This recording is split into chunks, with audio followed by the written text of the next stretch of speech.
Welcome back into the Sports Source. This segment brought to you by Tennova Healthcare. And for the month of September, I want you to see this. Prostate Cancer Awareness Month is the month of September, and throughout the month, Tennova's primary care physicians are offering same-day appointments for PSA testing. If you have not had your annual PSA test, do so. It is a simple blood test. Schedule your test by calling the number you see on your screen right there. Again, same-day PSA test appointments from the primary care physicians at Tennova Healthcare. All right. Wanted to let everyone know that we do this, as I say, once every year, and it's kind of become a regular hit on the show because I can tell you that we've had hundreds of people who have gone out and gotten PSA tested because of this segment. We have had at least 2 people that have gotten in touch with us to say, because of this segment, I got tested, I found out I had cancer, I beat my cancer. That's pretty good. So we hope you'll pay attention to this. We are joined by Mike Stoll, of course, again. And Mike, for years and years and years, sold some of the equipment that's used in many of the procedures to treat prostate cancer. Dr. Christopher Ramsey from Tennessee Urology Associates, the man who single-handedly saved my life. Appreciate you for being here, Doctor. My pleasure. Next to him, former vol athlete, former Olympic medalist, Bill Schmidt. And of course, Bill, your resume is too long to read, but among many, many things, you were the director of sports for the 82 World's Fair here in town. I think you're a VP of sports for the 84 Olympic Games in LA, former worldwide head of sports marketing for Gatorade. I could go on and on. Thanks to Bill Schmidt for being here. And right next to him, a man who went through the prostate cancer battle last year and joined us on the show last year. Yep. Former WATE sports director Jim Wogan, always good to have you here. Good to be here. I want to start with Chris Ramsey. Doctor, the PSA test, a lot of people still debate whether or not you should get it because it's not a perfect test. But if I hadn't had a PSA, if my regular physician, Dr. Peter Ochoa, hadn't said, you know what, there are trace elements of blood in your urine, let's do a PSA. You're 40.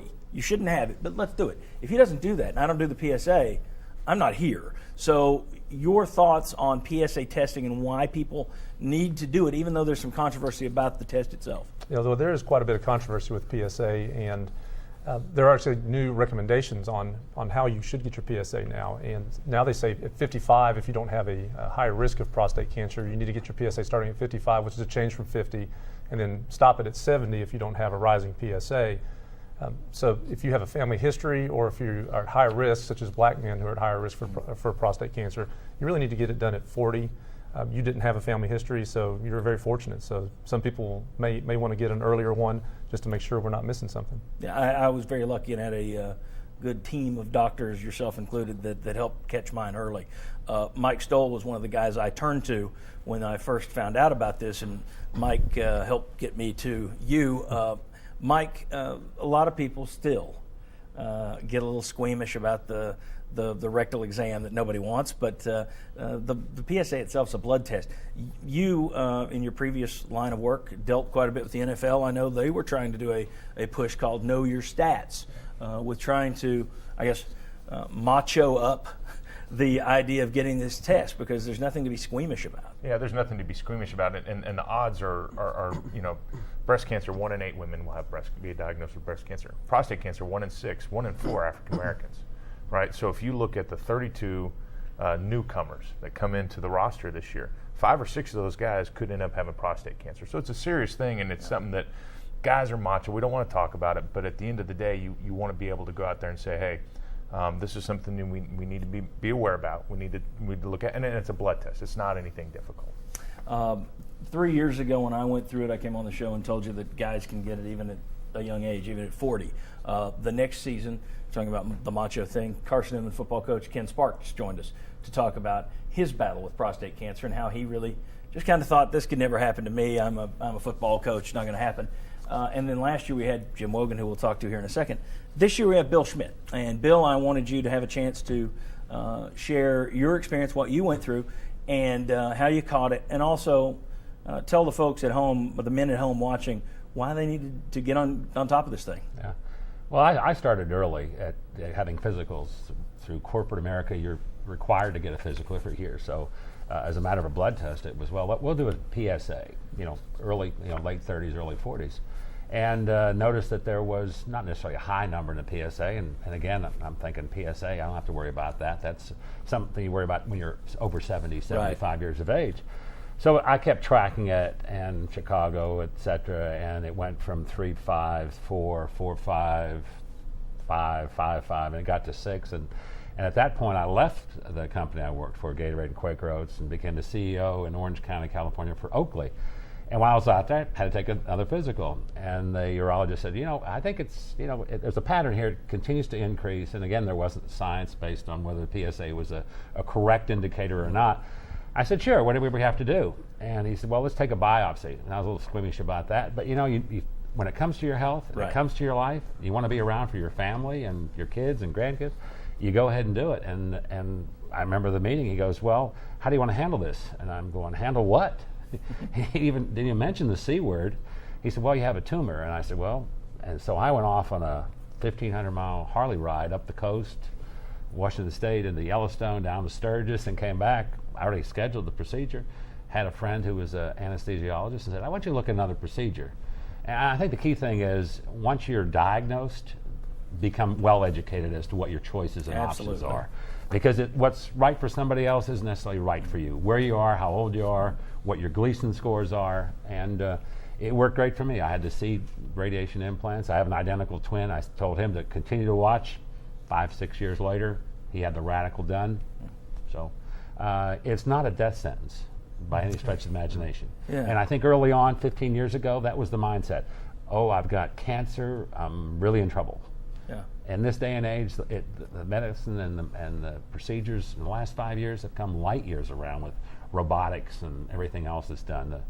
The side effects aren't there that used to be there. Yeah, absolutely. And the trick is, as you say, if you catch this disease early, it's easily beatable if you catch it early. That's the key. Jim Wogan, you caught yours. You told your story last year.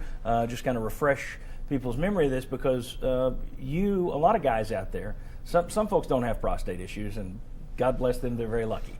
Those that do have prostate issues, and Jim, you did, you got to make sure you know that, okay, this is the difference between prostatitis and something more serious. You followed up, and I'm glad you did. Tell us a little bit about your situation. First you told us that we were going to do something we only do once a year out here, and I at first thought you were going to hear my confession. Now that you work for the Catholic Diocese. Now that I work for the bishop, I just, if you are Catholic, I would encourage more than once a year. But on a serious note. He's even doing his job now. That's good. All right. On a serious note, Bill's right. It is not a death sentence, and the key to that is to be aware of it and to know about it early, because it can be if you don't want to face the facts early. And I was fortunate that I had a loving and persistent wife who made me get an annual checkup, and probably wouldn't have done it without her encouragement. So I listened to her. I'd go in every year for an annual checkup. My PSA scores were somewhat increasing back in 2009. I was showing some symptoms physically, and at one point my general practitioner suggested I see a urologist. And I did. And the key points that I want to stress, I think, are the early detection. Get on top of it. Listen to your GP, and then if you need to go to a urologist, do that. But be aware, be open, and don't be afraid, because as has been said out here, it's a simple blood test. Once you have the information, you can dive into it, and you have a whole number of avenues you can pursue, and that's where the tough choices come. But the key thing is to learn about it early and to know about it early. And fortunately, I was open to listening to people. My wife first, my GP second, and then my urologist. All right, very good. Well, I'm glad to welcome both of you into the Prostate Cancer Survivor Club on the Sports Source. You two will be back with us. Mike Stoll, you'll be back with us a little later. Dr. Christopher Ramsey, can't say thanks enough, man. It's always my pleasure. Thanks for having me. Every time we do one of these shows, it's thanks to you. So thank you. I appreciate everything. Christopher Ramsey from Tennessee Urology Associates. When we come back, we're going to dive back into Tennessee football a little bit. Going to look at Tennessee's schedule. Where are the wins? Where are the losses? Which ones are toss-ups? A lot more to come on the Sports Source. Come on back.